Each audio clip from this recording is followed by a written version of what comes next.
இறைவனின் சாந்தியும் சமாதானமும் நம்ம அனைவர் மீதும் நிலவட்டுமாக. இன்னைக்கு நான் என்னுடைய சொந்த ஊருக்கு வந்திருக்கேன். இன்னைக்கு ஒரு 2, 3 விஷயங்கள் பார்த்தேன். என்னால அத ஏத்துக்கவே முடியல. எனக்கு அது அவ்ளோ கஷ்டமா இருந்தது. எப்படி சொல்ல நெஞ்சு பாரமா இருக்குன்னு சொல்லுவாங்கல்ல, அந்த மாதிரி இருந்தது. இப்போ எக்ஸாக்ட்டா டைம் 1 மணி. கரெக்ட்டா நீங்க என்ன சுத்தி பார்த்தா தெரியும். பின்னாடி ஃபுல்லாவே இருட்டா இருக்கும். நான் கார்ல தான் உட்காந்து இந்த வீடியோ போட்டுட்ருக்கேன். எனக்கு அத எனக்கு பகிர்ந்துறணும் அப்படிங்கிற மாதிரி எனக்கு இன்னைக்கு அப்படி தோண ஆரம்பிச்சிடுச்சு. முடியல என்னால. என்னன்னா, அ எனக்கு தெரிஞ்ச ஒரு அப்பா, அந்த அப்பா பயங்கரமான ஹெல்பிங் மைண்டு, பயங்கரமா உதவி பண்ணுவாங்க. அவங்கள மாதிரி உதவி பண்ற ஆள பார்க்கவே முடியாது. அவ்ளோ இலகுன மனம் கொண்ட சகோதரர் அவரு. அவங்களுக்கு 2 பெண் பிள்ளைகள், 1 ஆண் பிள்ளை. அவங்களுக்கு ஆம்பள பிள்ளைனா ரொம்ப பிடிக்கும். எங்க ஊர்ல சொல்லுவாங்க, "அப்படித்தான் பிள்ளைய சூப்பி சூப்பி வளர்க்குறாங்க" அப்படிம்பாங்க. அந்த அளவுக்கு அந்த ஆண் பிள்ளைய அவங்க அந்த அளவுக்கு பார்த்துக்கிட்டாங்க. பெண் பிள்ளைகளுக்கும் குறை வச்சதில்ல.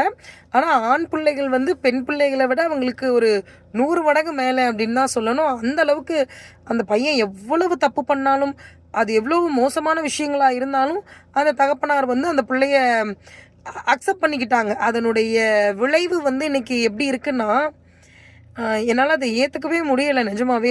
அவங்க ஹெல்ப் பண்ணி நானே பர்சனலா நெறைய விஷயம் பார்த்துருக்கேன். அவங்க மனைவி கொஞ்ச நாளைக்கு முன்னாடி இறந்து போயிட்டாங்க. இப்போ அவருக்கு யாருமே இங்க ஏன்னு இல்ல. 2 பெண் பிள்ளைகள் இருக்கு. அந்த பெண் பிள்ளைகளும் அவங்கள கவனிக்கல. அந்த ஆண் பிள்ளைய பார்த்து பார்த்து வளர்த்த அந்த ஆண் பிள்ள, அந்த தகப்பனார போட்டு டெய்லி அடிக்கிறானாம். அவர் சொல்றாராமா, "இந்த கையில இந்த இடத்துல அடிக்கிறாம்மா, இந்த கையில இந்த இடத்துல அடிக்கிறாம்மா, பெல்ட்டால அடிக்கிறாம்மா, கம்பால அடிக்கிறாம்மா. என்னால வலி தாங்க முடியலம்மா" அப்படின்னு அவர் சொல்ல ஆரம்பிச்சுட்டாரு. எனக்கு அங்க கண்ணே கலங்கிருச்சு. என்னால அங்க இருக்கக்கூட முடியல. எனக்கு அவ்ளோ கஷ்டமா இருந்தது. அப்போ நான் கேட்டேன், "அப்பா நீங்க எங்கப்பா தங்கியிருக்கீங்க?" அப்படின்னு சொல்லி கேட்டேன். "ஆ யாராவது என்ன இங்க தங்கிக்கோங்கன்னு சொன்னா, நான் அவங்க வீட்லலாம் தங்கிப்பேன்ம்மா. எனக்கு சாப்பாடு குடுத்தா போதும். ஆ உங்களுக்கு என்னப்பா வேணும்?" அப்படின்னு கேட்டா, தோசை சாப்பிடணும்மா. யாருமே தோசை ஊத்தி தரமாட்டேங்கிறாங்க. தோசை இருந்தா கூட" அப்படின்னு கேட்கும்போது, நாங்க அப்போ வெளியில கிளம்பிக்கிட்டு இருக்கோம். வந்துட்டு எனக்கு ஒரு ஒரு அர்ஜென்ட் ஒர்க், நான் அதனால வெளியில கிளம்புறேன். அந்த டைம்ல அந்த அப்பாவ பார்க்குறேன். அப்போ நான் பக்கத்துல இருக்கவங்க கிட்ட நாங்க சொல்றோம், கொஞ்சம் நான் மாவு வாங்கி குடுத்துடுறேன்க்கா. நீங்க தோசை மட்டும் செஞ்சு குடுத்துருங்களேன்" அப்படிங்கிறோம். அப்போ அந்த அக்கா சொல்றாங்க, "இல்லம்மா எனக்கு ரொம்ப உடம்பு முடியலம்மாங்கிறாங்க." இன்னொருத்தவங்க சொல்றாங்க, "இல்லம்மா மாவே கிடைக்கல. என் வீட்லயும் மாவு இல்ல. இல்லன்னா நான் சுட்டு குடுத்துருவேன்" அப்படிங்கிறாங்க. அ பாருங்களேன், மனைவி இல்ல. அந்த பிள்ளைகளும் பார்க்கல. நாங்க சுத்தி நிக்கிறவங்கலாம் எப்படி பேசுற மாரி ஒரு நிலைமை வந்துருச்சு பாருங்களேன். "கொஞ்சம் நீங்க பார்த்துக்கோங்களேன், கொஞ்சம் நீங்க பார்த்துக்கோங்களேன்னு" கேட்குறோம். அந்த தகப்பனாரா அவருடைய மனநிலை எப்படி இருக்கும்? மனைவியும் இல்ல, பிள்ளை குட்டிகளும் பார்க்கல அப்படிங்கிறப்ப, ஒரு டைம்ல அவங்கள மாரி உழைக்கக்கூடிய ஒரு மனிதர பார்க்கவே முடியாது. பயங்கரமா உழைக்கக்கூடிய மனிதர், சுற்றி இருக்கிற அத்தன பேருக்கும் உதவக்கூடிய மனிதர். ஆ எனக்கு என்னன்னா, அது அந்த இடத்துல நம்மள வச்சு யோசிச்சு பார்ப்போமே! "நீ கூட, நீ கூட, நீ கூட" நம்ம ஒருத்தரையா சொல்றோம். யாரும் நமக்கு குடுக்குறதுக்கு இல்ல அப்படிங்கிறப்போ, நமக்கு அந்த இடத்துல எப்படி இருக்கும்? அந்த பசி, யா வீடு இல்லாத கொடுமை, ரோட்ல நிக்கிறோம் அப்படிங்கிற அவல நிலைலாம்.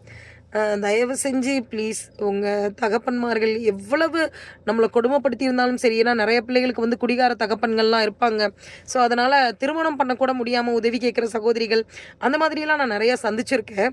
அந்த கணவர வச்சுக்கிட்டு வாழ்வாதாரத்த ஓட்ட முடியாத பெண்கள்னு. அப்படி எதுவாக இருந்தாலும் சரி, தகப்பன பார்த்துக்கோங்க. அவங்க இல்லாம நம்ம இந்த உலகத்துக்கு வரல. தகப்பன்கிறவங்க சொர்க்கத்தினுடைய நடுவாசல். அத நீங்க பேணிக்கிறதும், பேணிக்காததும் உங்க கையில தான் இருக்கு இல்லையா? அதே மாரி ஞாபகம் வச்சுக்கோங்க. நான் கடைசியா உங்களுக்கு ஒரு விஷயம் சொன்னேன். ஒரு சகோதரி தகப்பனை மீறி திருமணம் செஞ்சுக்கிட்டாங்க. அதனால அவங்க வாழ்க்கையில அவங்க பட்ட துயரங்கள நான் உங்க கூட பகிர்ந்திருந்தேன். அதாவது தந்தையினுடைய பொருத்தத்தில் தான் இறைவனுடைய பொருத்தம் இருக்கு. தந்தையினுடைய கோபத்தில் இறைவனுடைய கோபம் இருக்கு. நம்ம தகப்பனார் உங்கள பார்த்துருக்காங்க, பார்க்கலங்கிறத தாண்டி இறைவன் கட்டளை இட்டிருக்கான்னு இறைவனுக்கு அஞ்சு நீங்க பார்த்துக்கோங்க. நீங்க உங்க தகப்பன நீங்க பார்த்துக்கல அப்படின்னா, கண்டிப்பா உங்களுக்கும் அதே ஒரு விஷயம் நடக்கும். அப்போ நீங்க நெனச்சு எவ்வளவு வருத்தப்பட்டாலும் பிரயோஜனம் இல்ல. நம்ம ஒரு கதை கேட்டுருப்போம் இல்லையா? அதாவது வயசான தகப்பனார அந்த பையன் என்ன பண்ணுவாருன்னா, தாய் இறந்ததுக்கப்புறம் வீட்டுக்கு வெளியில படுக்க வைப்பாங்க. அப்போ தகப்பனார் படுத்துக்கிறதுக்கு பாய் கேட்கும் பொழுது அவர் என்ன பண்ணுவாருன்னா, பக்கத்தில் இருக்கிற சாக்கை எடுத்து கொண்டு போய் கொடுப்பாங்க. அப்போ அந்த வீட்டில் உள்ள பையன் என்ன பண்ணுவான்னா, இன்னொரு சாக்கை எடுத்துகிட்டு வந்து ரூம்குள்ளே வைப்பான். அப்போ அவங்க அப்பா கேட்பாங்க, ஏன்டா இந்த சாக்கை எடுத்துகிட்டு வந்து நீ ரூமில் வைக்கிற அப்படின்னு. அதுக்கு அவங்க சொல்லுவாங்க, ஆமாப்பா நீ வயசானா உனக்கு தேவைப்படும்ல அப்படின்னு. ஸோ நம்ம என்னவா நம்ம பிள்ளைகளை வளர்க்குறோமோ நம்ம பிள்ளைகளும் அதுவாகத்தான் வளரும். அதனால் தயவு செஞ்சு பிள்ளைங்க கிட்ட நீங்களும் கைண்டாக நடந்துக்கோங்க.